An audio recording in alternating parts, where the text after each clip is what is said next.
തന്നെ ആന്തരികമായിട്ടുള്ള യാത്രയ്ക്ക് inner voyage എന്ന് പറയുന്നത്, ആ ആന്തരിക യാത്രയ്ക്ക് വേണ്ടി സഹായകമായിട്ട് മഹർഷിമാർ കണ്ടുപിടിച്ചിട്ടുള്ള മന്ത്രങ്ങളിൽ ഏറ്റവും ശ്രേഷ്ഠമായ ഒരു മന്ത്രമാണ് ഗായത്രി.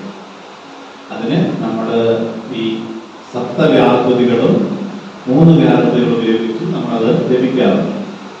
അതിൽ ഈ 3 വ്യാഹൃതികൾ ഉപയോഗിച്ചിട്ടുള്ള ഗായത്രിയാണ് പൊതുവെ നമ്മൾ അറിയാവുന്നത്, നമ്മൾ സാധാരണ ചാറ്റ് ചെയ്യുന്നത്. അത് നമ്മുടെ ശരീരബോധവുമായി ബന്ധപ്പെട്ട ഒരു തലം എന്ന് പറയുന്നത്.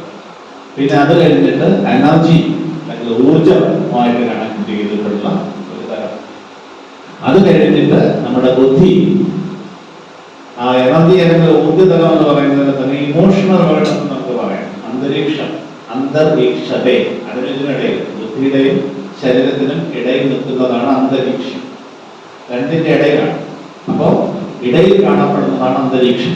ആ അന്തരീക്ഷത്തിന്റെ മാനസികമായിട്ടുള്ള എമോഷണൽ ആയിട്ടുള്ള വേൾഡിന് മുകളിൽ നമുക്ക് എന്തുണ്ട്? ഒരു ലോജിക്കൽ ആയിട്ടുള്ള ഒരു ബുദ്ധിയുണ്ട്. ഇത് നമ്മുടെ റീസണിങ് എന്ന് നമ്മൾ പറയുന്ന നമ്മുടെ ഈ പ്രിഫ്രണ്ടൽ കോർട്ടക്സ് ഇത്രയും ആക്റ്റീവായിട്ട് നിൽക്കാൻ കാരണമാകുന്ന ബുദ്ധി, ലോജിക്കലായിട്ടുള്ള സെൻസ്, എല്ലാ കാര്യങ്ങളെയും നമ്മൾ റീസണിങ് ചെയ്യും. നമ്മളൊരിടത്ത് യാത്ര പോകുമ്പോൾ ഇന്റർനെറ്റ് എടുത്ത് വെച്ച് നോക്കി ഹോട്ടൽ ബുക്ക് ചെയ്യുന്നതും ക്ലൈമറ്റ് നോക്കുന്നതും അങ്ങനെയുള്ള പ്രാക്ടിക്കൽ സെൻസിൽ വരുന്നതെല്ലാം ഈ പറഞ്ഞ ബുദ്ധിയാണ്. പക്ഷേ ഈ 3ാമത്തെ തലം ഒരേ സമയം സുവർണമാണ്, അതിമോഹനമാണ്. പക്ഷേ ഈ സുവർണ പാത്രം കൊണ്ട് എന്ത് അടച്ചു വെച്ചിരിക്കുന്നു? സത്യത്തിന്റെ മുഖം അടച്ചു വെച്ചിരിക്കുന്നു എന്നാണ് ഈശ്വരവാസ്യം പറയുന്നത്, അല്ലെ? ഹിരണ്മയേന പാത്രേണ സത്യസ്യാപി ഇദം മുഖം. അപ്പൊ ഈ മുഖം, ഈ ബുദ്ധി കൊണ്ട് അല്ലെങ്കിൽ റീസണിങ് കൊണ്ട്, ലോജിക്ക് കൊണ്ട് അടച്ചു വെച്ചിരിക്കുന്ന മുഖം തുറന്നാൽ എന്ത് കിട്ടും എന്നുള്ളതാണ് ഗായത്രി. അത് അന്തർജ്ഞാനത്തിന്റെ ലോകമാണ്. ബുദ്ധി കൊണ്ട് നമ്മൾ ഈ പ്രയാസപ്പെട്ടുണ്ടാക്കുന്ന കാര്യങ്ങൾ ഇൻഡ്യൂറ്റീവായിട്ട് കിട്ടുന്ന ലോകമാണ്. പണ്ട് ശിവന്റെ മുന്നിൽ ശിവൻ പാർവതി ഇരിക്കുന്ന സമയത്ത് ഒരു പഴത്തിന് വേണ്ടി, അല്ലെ, ഒരു അങ്ങനെ കഥയില്ലേ, ഗണപതിയും മുരുകനുമായിട്ട്. അപ്പൊ ഗണപതി മുരുകൻ എന്ത് ചെയ്തു? മയിലെടുത്തുകൊണ്ട് മുഴുവൻ പറന്ന് തിരിച്ചു വന്നപ്പോൾ ഗണപതി മടിയിൽ നിന്ന് ഇത് കഴിച്ചുകൊണ്ടിരിക്കുന്നത് പോലെയാണ് ഈ ബുദ്ധിയും അന്തർജ്ഞാനവും തമ്മിൽ. അതായത് ബുദ്ധി മുരുകനെ പോലെയാണെങ്കിൽ ഗണപതി അവിടെ അന്തർജ്ഞാനമാണ്. കാരണം ഇത്രയും 100 സ്റ്റെപ്പ് കയറി പോകുന്ന സമയത്ത് മറ്റേ ലിഫ്റ്റിലെത്തും, അല്ലേ?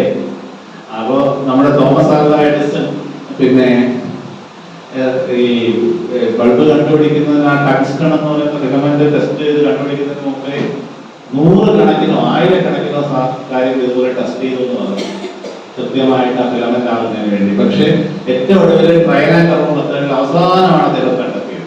അതേസമയം തന്നെ എക്സ്റേ കണ്ടെത്തിയത് അങ്ങനെയല്ല. എക്സ്റേ ചുമ്മാ യാദൃശ്ചികമായിട്ട് കണ്ടെത്തിയതാണ്. ബെൻസിന്റെ സ്ട്രക്ചർ കണ്ടെത്തിയത് എങ്ങനെയാണെന്ന് അറിയാം. സ്വപ്നത്തിലാണ്.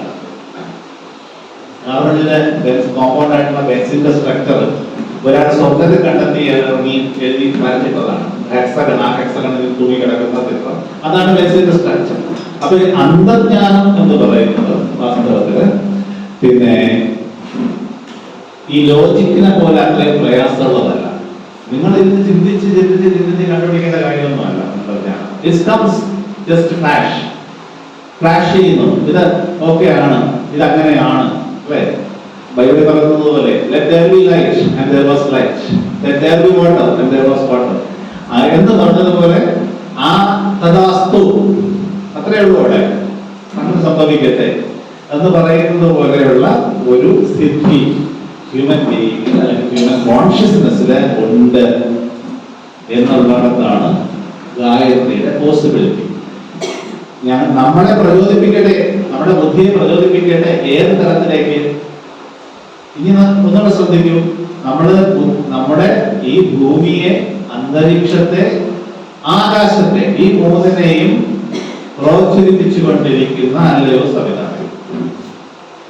ഇത് 3നെയും തിരുത്തിക്കൊണ്ടിരിക്കുകയാണ് ഓൾറെഡി. അതായത് നമ്മുടെ ഇമോഷണൽ വേൾഡിനെ, നമ്മുടെ ബോഡിയെ, അതുപോലെ നമ്മുടെ ഇന്റലിജൻസിനെ, ഇത് 3നെയും പ്രചോദിപ്പിക്കുന്ന. ഇനി എന്താ പ്രചോദിപ്പിക്കുന്നത്? ഞങ്ങളുടെ അന്തർജ്ഞാന